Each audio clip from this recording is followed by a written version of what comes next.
이 우리 조선 이후 역사죠. 그러니까 대략 조선이 1392년에 나라가 건국됐으니까 대략 한 630년 정도 그 역사를 보는데, 이제 역사를 보는 관점이 사관이잖아요. 우리가 이제 익숙한 사관으로 뭐 유물사관이다, 민족사관이다, 식민사관이다, 뭐 황국사관이다, 도쿄재판사관이다, 또 저 서구의 초기 사관으로 가면 뭐 휘그사관이다, 승자사관이죠. 뭐 토인비의 그런 별도 사관도 있고. 그런데 아무튼 이 역사를 보는 관점이라고 하는 게, 사관은 그 루트를 쫓아봐도 한 300년은 안 되는 것 같습니다.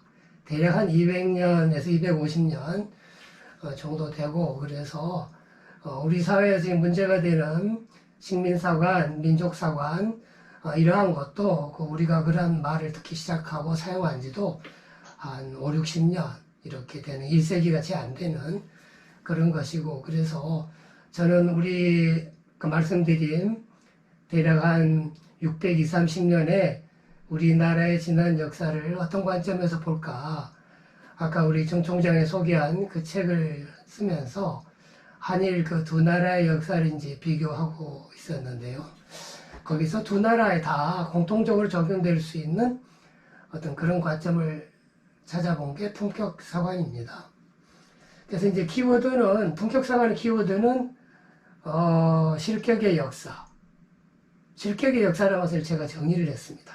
세 가지 유형으로 곧 나옵니다. 그 실격의 역사가 아닌 시기를 품격이 있는 시기의 역사라고 볼 수 있지 않겠느냐. 그렇게 해서 이제 역사의 품격, 실격의 역사, 그리고 이제 민중의 눈높이. 그게 이제 크게 품격사관을 구성하는 세 가지 키워드가 되겠습니다. 그리고 여기에서는 이제 지난 620년 동안에 한일 그 두 나라의 역사를 쭉 조명하면서 이제 한 가지 관점이 두 나라의 격차인데요. 또 그리고 그 격차라는 것이 어떻게 해서 생겨나고 그 후 어떻게 변천되었는가.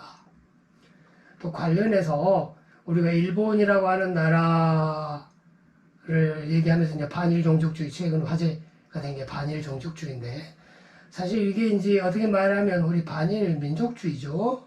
민족주의를 이제 조금 비하해서 종족주의라고 표현한 건데, 그 반일 종족주의, 반일 민족주의의 또 하나의 얼굴이 친중 4대주의고, 친중 4대주의의 그 연장선상에 있는 게 또 세군 성군론입니다. 그래서 이것들도 또 하나의 전체 제 보고서의 키워드가 되는 이슈가 되겠습니다.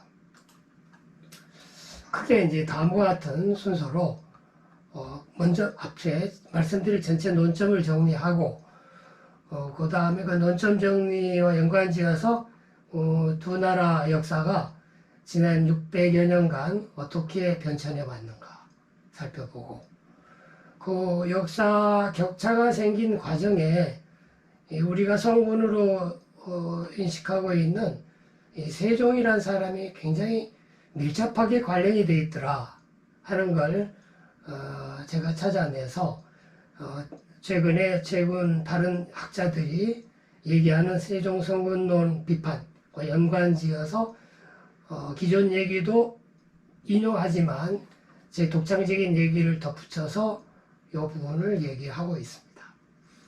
그리고 이제 이영훈 교수가 또 몇몇 자기와 친한 학자들과 더불어 반일 종족주의라는 책을 두 권을 3년 전, 2년 전 이렇게 잇따라 내었는데요.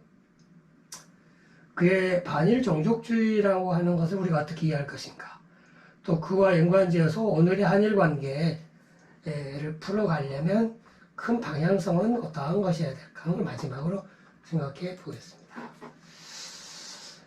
먼저 품격사관에 대한 걸 살펴보고, 키워드인 그 실격의 역사 유형을 세 가지가 있다고 말씀드렸죠. 그거 함께 살펴보고, 그 실격의 역사와 우리 세종이 밀접하게 연관이 되어 있다는 얘기를 하면서 정말 세종은 어디까지 성군일까 하는 간단한 검증을 제 차원에서 해보겠습니다. 그리고 말씀드린 대로 이 세종성군론이 친중사대주의, 반일 종족주의 이것들이 다 연관된 개념들인데 사람에 따라서는 세종성군론을 믿는 사람 중에 친중사대주의론자도 있을 수 있고 반일 종족주의론자도 있겠죠. 근데 이제 이 책에서 제 보고에서 곧잘 등장하는 이영훈이라는 사람 요 세 개를 모두 부정합니다. 성군론도 자기는 인정 못하겠다. 친중사대주의론자도 나는 싫다. 반족 종족주의도 싫다. 우리 사회에 이제 이영훈 교수 비슷한 사람도 적지 않게 있겠죠. 그렇죠? 많이 비판을 받는 사람이긴 하지만. 그 다음에 이 친중사대주의라고 하는 것은 이 반일 종족주의와 어떻게 말하면 야녀수의 두 얼굴 같은 것이다. 상당히 겹친 측면이 있다.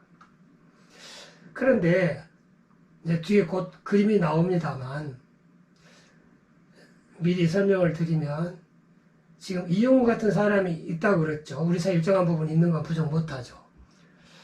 근데 앞으로 시간이 흐르면서 이러한 이영훈 같은 사람이 앞으로 늘까 줄까 한번 생각해보자.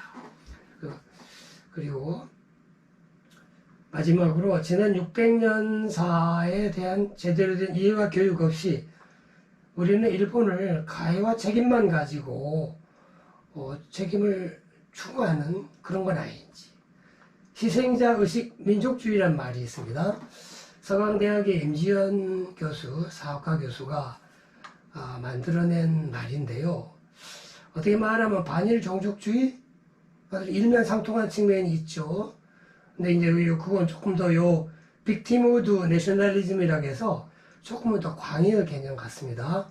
우리나라에 한정되지 않고 독일이나 이스라엘, 폴란드, 이쪽 국가 민족에서 찾아볼 수 있는 이즘이다. 라고 이제 임 교수는 설명하고 있습니다. 근데 결국 우리가 부족한 것은 이 자등명 자귀하는, 그렇죠? 자등명 법등명하는 얘기 있죠.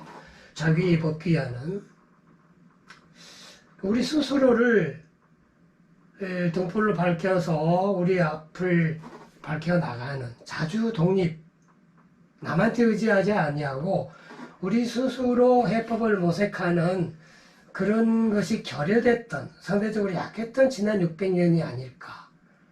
그 과정에서 한일 격차가 발생하고 확대되었고, 그마다 그 마지막이 이제 국헌 피탈인데, 국헌 피탈한 과정에 대한 반성은 아주 조금만 하고, 가해자인 일본이 왜 우리를 그렇게 침략하고 우리한테 피해를 줬느냐, 배상을 해라, 사과도 부족하다 하고 있는 게 우리의 현실 아닌가, 이제 그런 인식입니다. 어떻게 말하면 친일파 같은 얘기로 드릴 수도 있어요. 그렇지만 저는 결코 친일파는 아니고요. 우리 스스로를 잘 반성하는 노력이 부족하다. 기본적으로 우리나라 역사학자를 필두로 우리 역사를 열심히 공부를 안 하고 있고 안 하려 하는 게 아닌가. 너무 열심히 공부하고 잘 해서 솔직하게 가르치면 부끄러운 역사가 너무 많아서 우리 국민들한테 가르치기도 그렇고 하니까 일제시대 때 일본인들이 만들어 놓은 역사를 약간 보충해 가지고 그 정도 가르치고 마는 게 아닌가. 그렇죠. 그게 솔직한 제 생각입니다.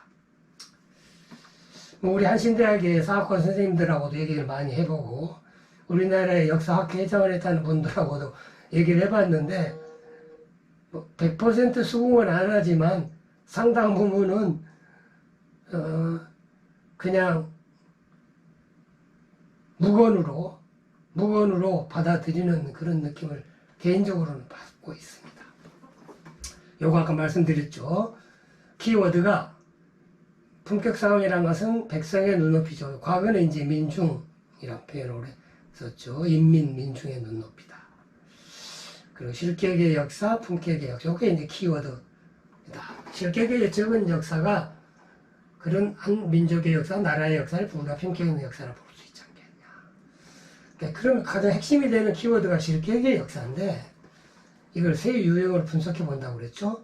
한 나라의 역사를 쭉 보면 시기별로 역사가 이렇게 뒷걸음질하고 크게 암울해질 때가 있습니다. 어느 나라 역사에 다 그런 때가 있죠. 뭐 역사가 일본 사람들 자기네 굉장히 역사가 자랑스러운 역사, 패함이 2차 대전 이전까지는 거의 없었다는 역사를 자랑하고 있지만 태평양 전쟁의 대패전이라고 하는 대실격의 역사가 있죠. 그렇죠. 우리는 뭐 패전의 역사 이렇게 하지만 저는 그런 패전의 역사 또 우리가 1910년에 나라를 빼앗겼다. 굉장히 슬픈 역사다. 그런 건 저는 이제 대실격의 역사다. 제가 만들어낸 말이죠. 이 역사의 이제 첫 번째 유형이고 두 번째 유형은 그러한 역사가 부끄럽다고 조사도 연구도 안 하고 안 가르쳐 버리는 게 유형 2죠. 또는 그러한 것이 부끄러우니까 조사 연구를 하지만 왜곡해가지고 조사 연구한 내용을 교과서에 실어서 후대들을 가르치는 크게 보면 이 세 가지